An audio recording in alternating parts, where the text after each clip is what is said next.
In this video, I'm going to show how Tesla's autopilot performs when driving on a UK dual carriageway.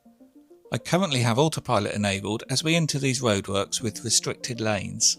I now navigate to home, and because I have enhanced autopilot on this car, the double blue lines now change to a single blue line, which is showing me that navigate on autopilot is engaged.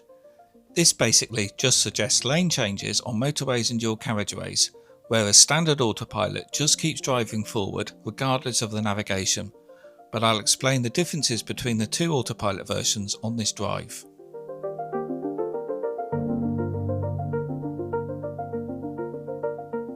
We now enter the roadworks where the lane is shifted over and got narrower, and autopilot handles this just fine and keeps the car in the middle of the temporary lane and is ignoring the original road markings. I'm driving completely hands-free and feet-free on this drive. You can see that the car is suggesting pulling out into the outside lane, and this is purely because it prefers to get away from the cones, and it can see that the outside lane is free, but it will only change lane if I indicate. I haven't, as I'm ignoring this suggestion. Again, this is an enhanced autopilot feature. Autopilot continues to get the lane centering correct, and it's not fazed by the cat's eyes on the left or the original sprayed out white lines. This is not the case with some other vehicles' lane keeping systems that would get confused or zigzag and sort of bounce off each side of the lane.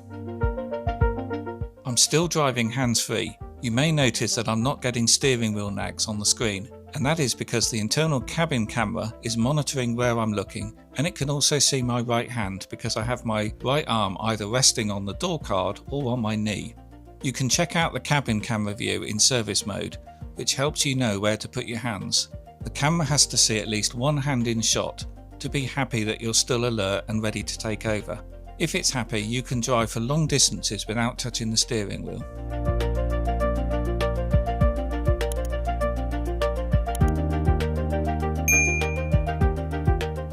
As we leave the roadworks, I increase the max speed up to 70 using the right scroll wheel on the steering wheel, and the car speeds up. You can press the accelerator if you want it to accelerate quicker, because autopilot is rather gentle with its acceleration.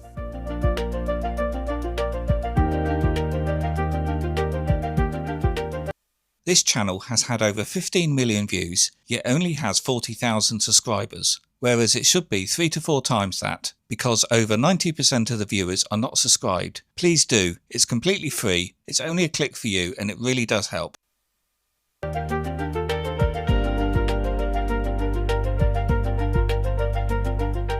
Here I got the first prompt to touch the steering wheel.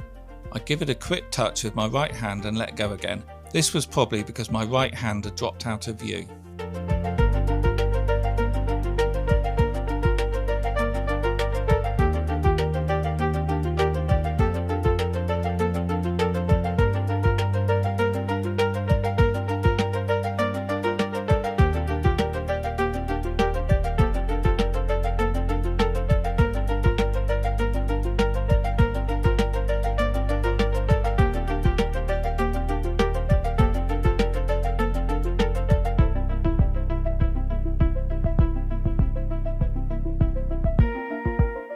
When driving on autopilot, the car automatically puts the wipers onto auto and prioritises the camera vision.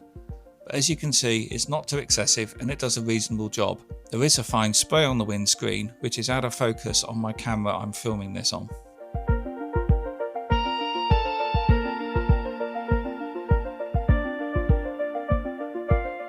Here it's asking me to touch the steering wheel again to confirm that I'm still alert and in control.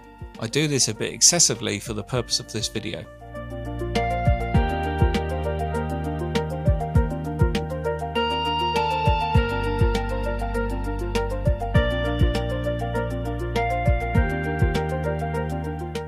Another steering wheel touch is required here, probably because my hands have gone out of view of that cabin camera.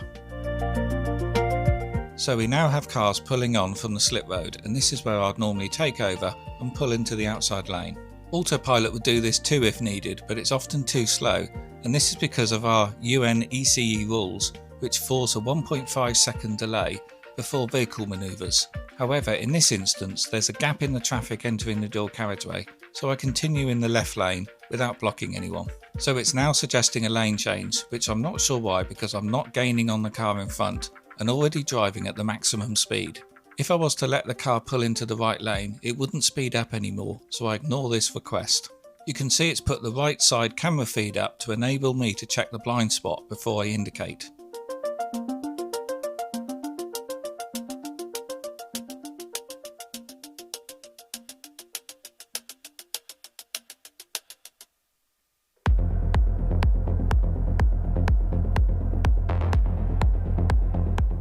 So now the car in front is doing 1 mile an hour less than my target speed, so I could overtake, but I continued to ignore the lane change request.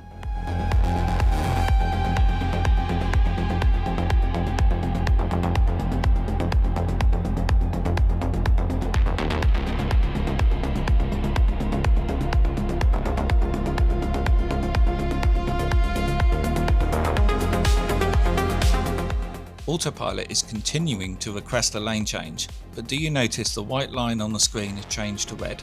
This is because a car is approaching from behind in the right lane and it's not safe to change lanes now. And as the car gets closer into the blind spot, the red warning bar comes up on the camera feed and my sexy strip turns red too. Yes, this is called a sexy strip and it's an accessory I fitted to my car. I've got videos on the channel about this LED light strip, which I'll link below.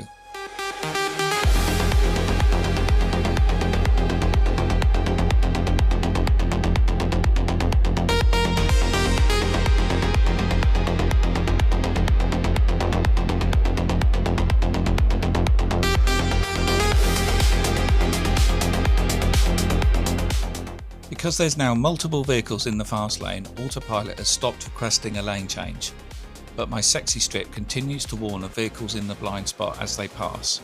It's asking for a lane change again as the outside lane has become free and our speed has dropped to 12 miles an hour below the target, so I check my mirrors and indicate right.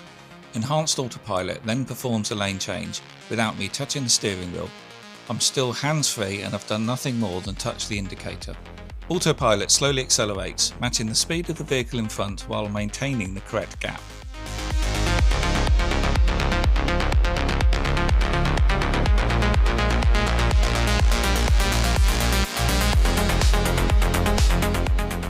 This is where I'd normally pull off here, but fortunately the Tesla mapping knows about the temporary weekend closures and hasn't tried to navigate me off here.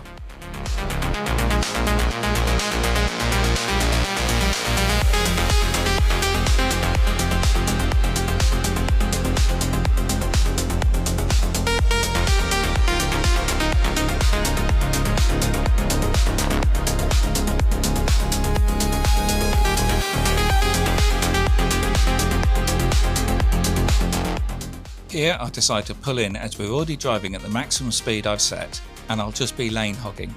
So I indicate left, which forces Autopilot to do a lane change without touching the steering wheel and it pulls over. Then as you can see the cars behind accelerate and pull past me. If those two cars were approaching me faster from behind, Autopilot would have suggested pulling in earlier, but they were driving at the same speed with a decent gap. But times like this, Enhanced Autopilot can be a bit slow to react, as it's not predicting people's changes in behaviour. Both these drivers sped up a lot when I pulled in, which was predictable.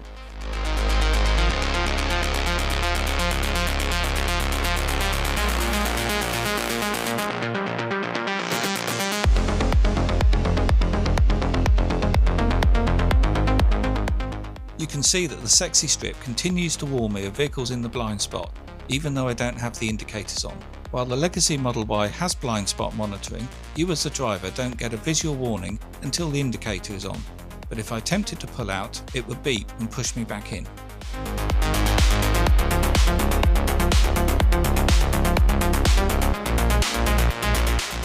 Another quick driver check needed.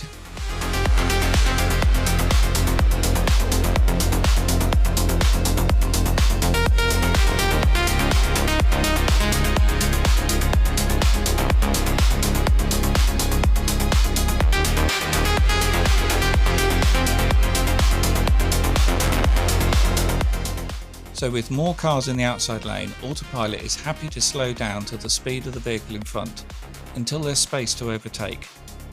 Then it requests the lane change.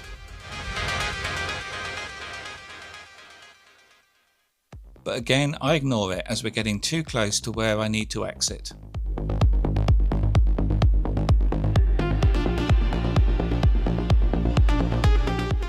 Another quick driver check needed.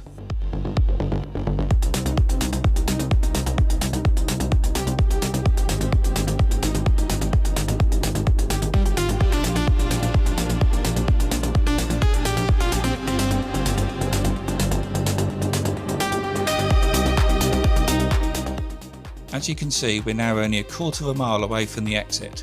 Pulling out there would have made me look a dick because I would have been pulling back in front of this car, causing it to brake. Enhanced Autopilot would have done this okay, but that is where it's not so good, but that is probably because I have it in the Mad Max setting. I indicate for the exit, and here I'm going to let Enhanced Autopilot pull off the dual carriageway. Standard Autopilot would not do this, and I would have to disengage here. I still leave Autopilot engaged, and it swerves here as it opens up to 2 lanes, and it isn't sure which one to choose. I would have normally disengaged by now, but I leave it on for this video. I now manually steer for the first time, which turns off Autopilot as I need to turn right at this roundabout. So that ends my hands-free Autopilot drive along the A34.